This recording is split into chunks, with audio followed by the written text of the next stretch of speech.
मोहतरम नाजरीन, अस्सलामु अलैकुम। ये वीडियो हज़रत मोहम्मद सल्लल्लाहु अलैहि वसल्लम के लड़कपन से जवानी तक के कुछ वाक़यात पर मबनी है। हज़रत मोहम्मद सल्लल्लाहु अलैहि वसल्लम कुछ अरसा अपने दूसरे चचा ज़ुबैर बिन अब्दुल मुत्तलिब के साथ भी रहे थे। उस ज़माने में एक मर्तबा हज़रत मोहम्मद सल्लल्लाहु अलैहि वसल्लम अपने उन चचा के साथ एक काफ़िले में यमन तशरीफ़ ले गए। रास्ते में एक वादी से गुज़र हुए। उस वादी में एक सरकश ऊंट रहता था। गुजरने वालों का रास्ता रोक लेता था, मगर जो ही उसने नबी अकरम सल्लल्लाहु अलैहि वसल्लम को देखा तो फौरन बैठ गया और ज़मीन से अपनी छाती रगड़ने लगा। आप अपने ऊंट से उतरकर उस पर सवार हो गए। अब वो ऊंट आपको लेकर चला और वादी के पार तक ले गया। उसके बाद आपने उस ऊंट को छोड़ दिया। ये काफिला जब सफ़र से वापस लौटा तो एक ऐसी वादी से उसका गुजर हुआ जो तूफानी पानी से भरी हुई थी। पानी मौजें मार रहा था। ये देखकर आपने काफिले वालों से फरमाया, मेरे पीछे पीछे आओ। फिर आप इत्मीनान से वादी में दाखिल हो गए। बाकी लोग भी आपके पीछे थे। अल्लाह ताला ने अपनी कुदरत से पानी खुश कर दिया और आप पूरे काफिले को लिए पार हो गए। काफिला मक्का पहुंचा तो लोगों ने ये हैरतनाक वाकयात बयान किए। लोग सुनकर बोल उठे, इस लड़के की तो कुछ शान ही निराली है। हज़रत अबू तालिब ने तिजारत की गर्ज से शाम जाने का इरादा किया। हज़रत मोहम्मद सल्लल्लाहु अलैहि वसल्लम ने भी साथ जाने का शौक़ ज़ाहिर फरमाया। हज़रत अबू तालिब ने आपका शौक़ देखकर कहा, अल्लाह की कसम मैं इसे साथ ज़रूर ले जाऊंगा। एक रिवायत में यूँ आया है, आपने हज़रत अबू तालिब की ऊँटनी की लगाम पकड़ ली और फरमाया, चचा जान आप मुझे किसके पास छोड़े जा रहे हैं? मेरी ना माँ है और ना बाप। उस वक्त आपकी उम्र मुबारक 9 साल थी। आखिर हज़रत अबू तालिब आपको साथ लेकर रवाना हुए। रास्ते में ईसाइयों की एक इबादतगाह के पास ठहरे। खानकाह के राहब ने नबी करीम सल्लल्लाहु अलैहि वसल्लम को देखा तो चौंक उठा। उसने हज़रत अबू तालिब से पूछा, ये लड़का तुम्हारा कौन है? उन्होंने जवाब दिया, ये मेरा बेटा है। ये सुनकर राहब ने कहा, ये तुम्हारा बेटा नहीं हो सकता। ये सुनकर हज़रत अबू तालिब बहुत हैरान हुए और बोले, क्या मतलब, ये क्यों मेरा बेटा नहीं हो सकता? उसने कहा, यह मुमकिन ही नहीं कि उस लड़के का बाप जिंदा हो। ये नबी है। मतलब ये था कि उनमें जो निशानियां हैं वो दुनिया के आखिरी नबी की हैं, और उनकी एक अलामत ये है कि वो यतीम होंगे। उनके बाप का इंतकाल उसी ज़माने में हो जाएगा जब अभी पैदा भी नहीं हुए होंगे। उस लड़के में आने वाली नबी की तमाम अलामात मौजूद हैं। उनकी एक निशानी ये है कि बचपन में उनकी वालदा का भी इंतकाल हो जाएगा। हज़रत अबू तालिब ने उस राहब से पूछा, नबी क्या होता है? राहब ने कहा, नबी वो होता है जिसके पास आसमान से खबरें आती हैं और वह फिर वो ज़मीन वालों को इनकी इतला देता है। तुम यहूदियों से इस लड़के की हिफाजत करना। इसके बाद ये काफिला रवाना होकर बसरा पहुंचा। यहाँ बहीरा नाम का एक राहब अपनी खानकाह में रहता था। उसका असल नाम जरजीज था। बहीरा उसका लक़ब था। वो बहुत ज़बरदस्त आलिम था। हज़रत ईसा के ज़माने से उस खानकाह का राहब नस्ल दर नस्ल ये आलिम फाजिल ख़ानदान ही चला आ रहा था। इस तरह इस ज़माने में उनका सबसे बड़ा आलिम बहीरा ही था। कुरैश के लोग अक्सर बहीरा के पास से गुजरा करते थे, मगर उसने कभी उनसे कोई बात नहीं की थी। मगर इस बार उसने काफिले में आप सल्लल्लाहु अलैहि वसल्लम को देख लिया तो पूरे काफिले के लिए खाना तैयार करवाया। बहीरा ने यह मंजर भी देखा कि नबी अकरम सल्लल्लाहु अलैहि वसल्लम पर एक बदली साया किए हुई थी। जब ये काफिला एक दरख्त के नीचे आकर ठहरा तो उसने बदली की तरफ देखा। वो अब उस दरख्त पर साया डाल रही थी और उस दरख्त की शाखें उस तरफ झुक गई थीं जिधर नबी अकरम सल्लल्लाहु अलैहि वसल्लम मौजूद थे। उसने देखा बहुत सी शाखों ने आपके ऊपर झमघटा सा कर लिया था।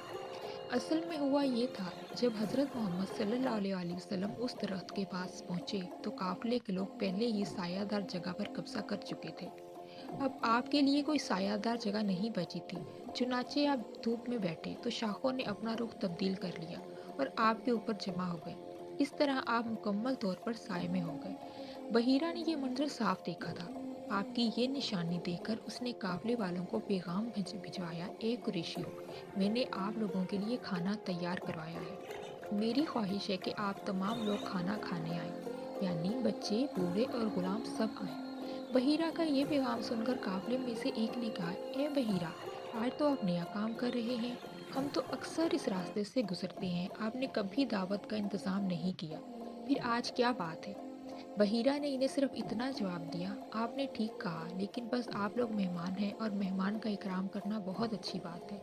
इस तरह तमाम लोग बहीरा के पास पहुंच गए और रसूल खुदा सल्लल्लाहु अलैहि वसल्लम को वहीं सामान के पास छोड़ दिया। आपको काफिले के साथ इसलिए नहीं ले जाया गया था कि आप कम उम्र थे। आप वहीं दरख्त के नीचे बैठ गए। इधर बहीरा ने लोगों को देखा और उनमें से किसी में से वो उसे सिफ्त नजर ना आई जो आखिरी नबी के बारे में उसे मालूम थी। ना इनमें से किसी पर वो बदली नजर आई, बल्कि उसने अजीब बात देखी कि वह बदली वहीं पड़ाव की जगह पर ही रह गई थी। इसका साफ मतलब ये था कि बदली वही है जहाँ अल्लाह के रसूल हैं। तब उसने कहा, ए कुरैश के लोगों, मेरी दावत से आप में से भी कोई पीछे नहीं रहना चाहिए।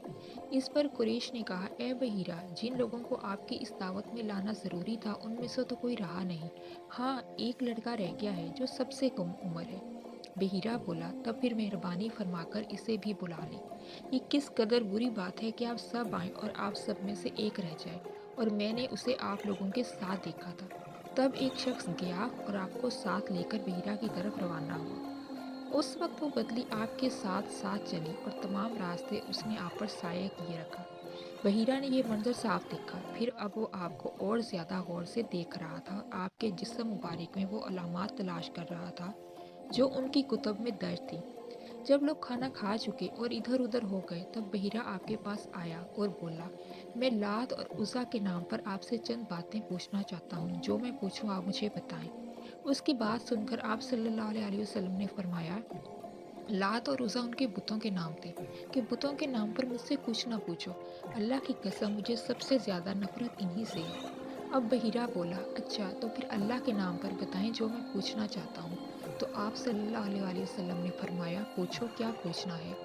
उसने बहुत से सवालात किए, आपकी आदत के बारे में पूछा। उसके बाद उसने आपकी कमर से कपड़ा हटाकर मोहर नबूवत को देखा। वो बिल्कुल वैसी ही थी जैसा कि उसने अपनी किताबों में पढ़ा था। उसने फौरन मोहर नबूवत की जगह को बोसा दिया। कुरैश के लोग ये सब देख रहे थे और हैरान हो रहे थे, आखिर लोग कहे बगैर ना रह सके, ये राहब मोहम्मद सल्लल्लाहु अलैहि वसल्लम में बहुत दिलचस्पी ले रहा है। शायद उसके नज़दीक इनका मर्तबा बहुत बुलंद है। उधर हज़रत मोहम्मद सल्लल्लाहु अलैहि वसल्लम से बातचीत करने के बाद बहीरा अबू तालिब की तरफ आया और बोला, ये लड़का तुम्हारा क्या लगता है। हज़रत अबू तालिब ने कहा, ये मेरा बेटा है। इस पर बहीरा ने कहा, नहीं, ये तुम्हारा बेटा नहीं हो सकता। ये नहीं हो सकता कि इसका बाप जिंदा हो। हज़रत अबू तालिब को ये सुनकर बहुत हैरत हुई। फिर उन्होंने कहा, दरअसल ये मेरे भाई का बेटा है। इनका बाप कहाँ है, वो फोत हो चुके हैं और उसका इंतकाल उस वक्त हो गया था ये अभी पैदा नहीं हुए थे। ये सुनकर बहीरा बोल उठा, हाँ ये बात सही है, और इनकी वालदा का क्या हुआ। हजरत अबू तालिब ने कहा, उनका कुछ साल पहले इंतकाल हो गया है। ये सुनते ही बहीरा ने कहा, बिल्कुल ठीक कहा, अब तुम यूं करो कि अपने भतीजे को वतन वापस ले जाओ। यहूदियों से इनकी पूरी तरह हिफाजत करो। अगर उन्होंने उन्हें देख लिया और उन्हें वो निशानियां देख लीं जो मैंने देखी हैं, तो वो उन्हें कत्ल करने की कोशिश करेंगे। तुम्हारा ये भतीजा नबी है, इसकी बहुत शान है। इनकी शान के बारे में हम अपनी किताबों में भी लिखा हुआ पाते हैं और हमने अपने बाप दादाओं से भी बहुत कुछ सुन रखा है। मैंने ये नसीहत करके अपना फ़र्ज़ पूरा कर दिया है और उन्हें वापस ले जाना तुम्हारी ज़िम्मेदारी है। अब हज़रत अबू तालिब बहीरा की बात सुनकर खौफज़दा हो गए। आपको लेकर मक्का वापस आ गए।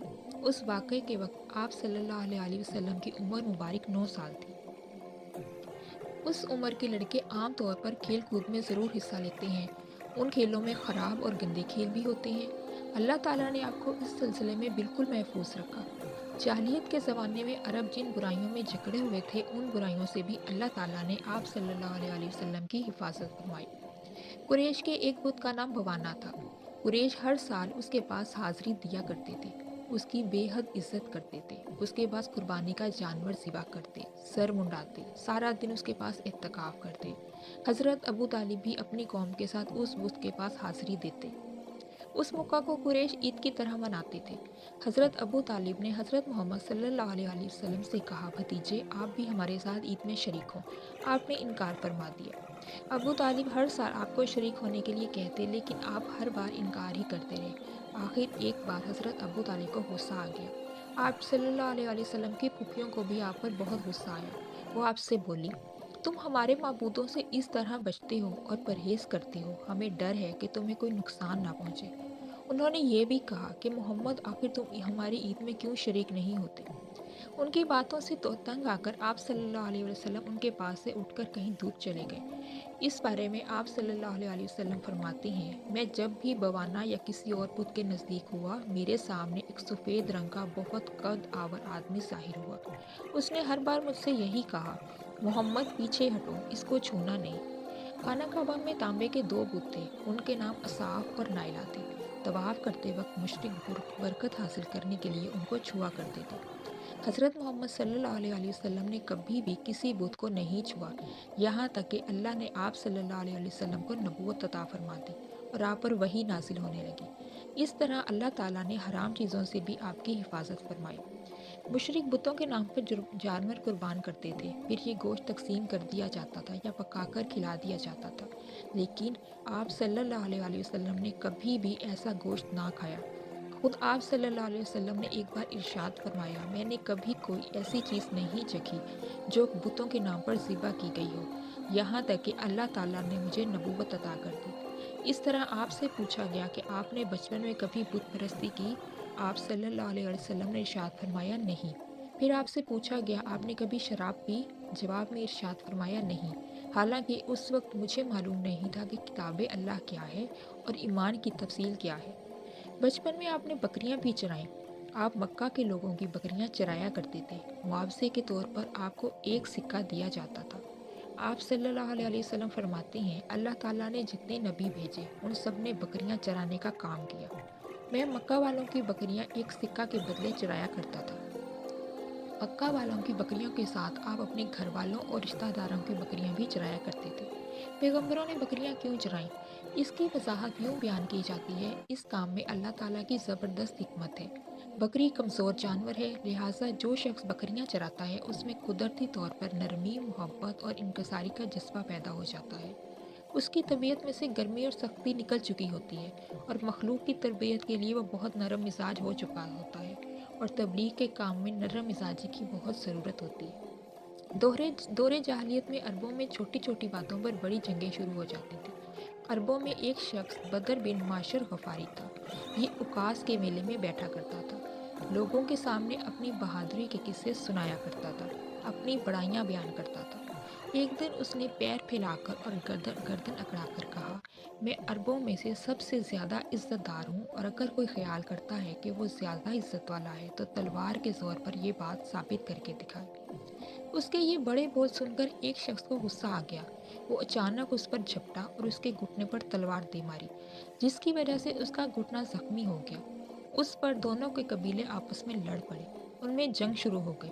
اس لڑائی کو فجار کی پہلی لڑائی کہا جاتا ہے۔ اس وقت آپ صلی اللہ علیہ وسلم کی عمر مبارک 10 سال تھی۔ فجار کی ایک اور لڑائی بنو عامر کی ایک عورت کی وجہ سے ہوئی۔ اس میں بنو عامر بنو کنانا سے لڑے، کیونکہ کنانا کے ایک نوجوان نے اس قبیلے کی کسی عورت کو چھیڑا تھا۔ فجار کی تیسری لڑائی بھی بنو عامر اور بنو کنانا کے درمیان ہوئی۔ یہ لڑائی قرض کی ادائیگی کے سلسلے میں ہوئی۔ فجار کی ان تینوں لڑائیوں میں نبی اکرم صلی اللہ علیہ وسلم نے کوئی حصہ نہیں لیا، البتہ فجار کی چوتھی لڑائی میں آپ نے شرکت فرمائی۔ عربوں کے ہاں 4 مہینے ایسے تھے کہ ان میں سے کسی کا خون جائز نہیں تھا۔ یہ مہینے ذی القعدہ، ذی الحج، محرم اور رجب تھے۔ یہ لڑائیاں چونکہ حرمت کے ان مہینوں میں ہوئیں، اس لیے ان کا نام فجار کی لڑائیاں رکھا گیا۔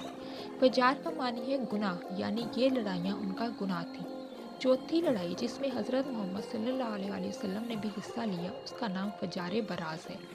یہ لڑائی اس طرح شروع ہوئی، قبیلہ بنو کنانا کے براز نامی ایک شخص نے ایک آدمی عروہ کو قتل کر دیا۔ عروہ کا تعلق قبیلہ حوازن سے تھا۔ یہ واقعہ حرمت والے مہینے سے پیش آیا۔ براز اور عروہ کے خاندان کے لوگ یعنی بنو کنانا اور حوازن اس وقت عکاس کے میلے میں تھے۔ وہیں کسی نے بنو کنانا کو یہ خبر پہنچا دی کہ براز نے عروہ کو قتل کر دیا ہے۔ یہ خبر سن کر بنو کنانا کے لوگ پریشان ہوئے کہ کہیں میلے میں ہی حوازن کے لوگ ان پر حملہ نہ کر دیں، اس طرح بات بہت بڑھ جائے گی۔ چنانچہ وہ لوگ مکہ کی طرف بھاگ نکلے۔ حوازن کو اس وقت تک خبر نہیں ہوئی تھی، انہیں کچھ دن یا کچھ وقت گزرنے پر خبر ہوئی۔ یہ بنو کنانا پر چڑھ دوڑے، لیکن بنو کنانا حرم میں پناہ لے چکے تھے۔ حرم میں عربوں میں اس وقت خون بہانا حرام تھا، اس لیے حوازن رک گئے۔ اس دن لڑائی نہ ہو سکی، لیکن دوسرے دن بنو کنانا کے لوگ خود ہی مقابلے کے لیے باہر نکل آئے۔ ان کی مدد کرنے کے لیے قبیلہ قریش بھی میدان میں نکل آئے۔ اس طرح فجار کی یہ جنگ شروع ہوئی۔ یہ جنگ کئی دن تک جاری رہی۔ اب چونکہ قریش بھی اس جنگ میں شریک تھے، لہٰذا آپ صلی اللہ علیہ وسلم کے چچا آپ کو بھی ساتھ لے گئے، مگر آپ نے جنگ کے 7 دنوں میں لڑائی میں حصہ نہیں لیا۔ البتہ جس دن آپ میدان جنگ میں پہنچ جاتے تو بنی کنانہ کو فتح ہونے لگتی، اور جب آپ وہاں نہ پہنچتے تو انہیں شکست ہونے لگتی۔ آپ نے صرف جنگ میں اتنا حصہ لیا کہ آپ اپنے چچاؤں کو تیر پکڑاتے رہے، اور بس۔ یہ جنگ کافی دن تک جاری رہی، لیکن کوئی فیصلہ نہ ہو سکا۔ آخر دونوں گروہوں میں صلح ہو گئی، لیکن یہ صلح بھی کافی خون خرابے کے بعد ہوئی تھی۔ اس وقت آپ صلی اللہ علیہ وسلم کی عمر مبارک روایات کے مطابق 20 برس تھی۔ اس جنگ کے فوراً بعد حلف الفضول کا واقعہ پیش آیا۔ یہ واقعہ اس طرح ہوا کہ قبیلہ زبیدی کا ایک شخص اپنا کچھ مال لے کر مکہ آیا۔ اس سے یہ مال عاص بن وائل نے خرید لیا۔ یہ عاص بن وائل مکہ کے بڑے لوگوں میں سے تھا۔ اس کی بہت عزت تھی۔ اس نے مال تو لے لیا، لیکن قیمت ادا نہ کی۔ زبیدی اس سے اپنی رقم کا مطالبہ کرتا رہا، لیکن عاص بن وائل نے رقم ادا نہ کی۔ اب یہ زبیدی شخص اپنی فریاد لے کر مختلف قبیلوں کے پاس گیا۔ ان سب کو بتایا کہ عاص بن وائل نے اس پر ظلم کیا ہے، لہٰذا اس کی رقم دلوائی جائے۔ اب چونکہ عاص مکہ کے بڑے لوگوں میں سے تھا، اس لیے ان سب لوگوں نے عاص کے خلاف اس کی مدد کرنے سے انکار کر دیا، الٹا اسے ڈانٹ ڈپٹ کر واپس بھیج دیا۔ جب زبیدی نے ان لوگوں کی یہ حالت دیکھی تو دوسرے دن صبح سویرے وہ ابو قیس نامی پہاڑی پر چڑھ گیا۔ قریش ابھی اپنے گھروں میں ہی تھے۔ اوپر چڑھ کر اس نے بلند آواز سے چند شعر پڑھے، جن کا خلاصہ یہ ہے: اے فاخر کی اولاد، ایک مظلوم کی مدد کرو، جو اپنے وطن سے دور ہے اور جس کی تمام جمع پونجی اس وقت مکہ کے اندر ہے۔ اس زبیدی شخص کی یہ فریاد آپ کے چچا زبیر بن عبد المطلب نے سن لی۔ ان پر بہت اثر ہوا۔ انہوں نے عبداللہ بن جدعان کو ساتھ لیا اور اس آدمی کی مدد کے لیے اٹھ کھڑے ہوئے۔ پھر ان کے ساتھ بنو ہاشم، بنو زہرہ اور بنو اسد کے لوگ بھی شامل ہو گئے۔ یہ سب عبداللہ بن جدعان کے گھر جمع ہوئے۔ یہاں ان سب کو کھانا کھلایا گیا۔ اس کے بعد ان سب سے خدا کے نام پر حلف لیا گیا۔ حلف کے الفاظ یہ تھے: ہم ہمیشہ مظلوم کا ساتھ دیتے رہیں گے اور اس کا حق اسے دلاتے رہیں گے۔ اس حلف کا نام حلف الفضول رکھا گیا۔ اس عہد اور حلف کے موقع پر اللہ کے رسول صلی اللہ علیہ وسلم بھی قریش کے ساتھ موجود تھے۔ حضرت محمد صلی اللہ علیہ وسلم نے اس عہد یعنی حلف الفضول کو بہت پسند فرمایا۔ آپ صلی اللہ علیہ وسلم فرماتے تھے: میں اس عہد نامے میں شریک تھا۔ یہ عہد نامہ بنو جدعان کے مکان میں ہوا تھا۔ اگر کوئی مجھ سے کہے کہ اس عہد نامے سے دستبردار ہو جائیں اور اس کے بدلے میں 100 اونٹ لے لیں تو میں نہیں لوں گا۔ اس عہد نامے کے نام پر اگر کوئی آج بھی مجھے آواز دے تو میں کہوں گا میں حاضر ہوں۔ آپ کے اس ارشاد کا مطلب یہ تھا کہ اگر آج بھی کوئی مظلوم یہ کہہ کر آواز دے اے حلف الفضول والو، تو میں اس کی فریاد کو ضرور پہنچوں گا، کیونکہ اسلام تو آیا ہی اس لیے ہے کہ سچائی کا نام بلند کرے اور مظلوم کی مدد اور حمایت کرے۔ یہ حلف الفضول بعد میں بھی جاری رہا۔ اگر آپ کو ان تمام حقائق و واقعات پر مبنی یہ ویڈیو پسند آئے تو ویڈیو کو لائک اور شیئر ضرور کریں اور چینل کو بھی سبسکرائب کریں۔ حاضر ہوں گی ایک اور ویڈیو کے ساتھ، تب تک اللہ حافظ۔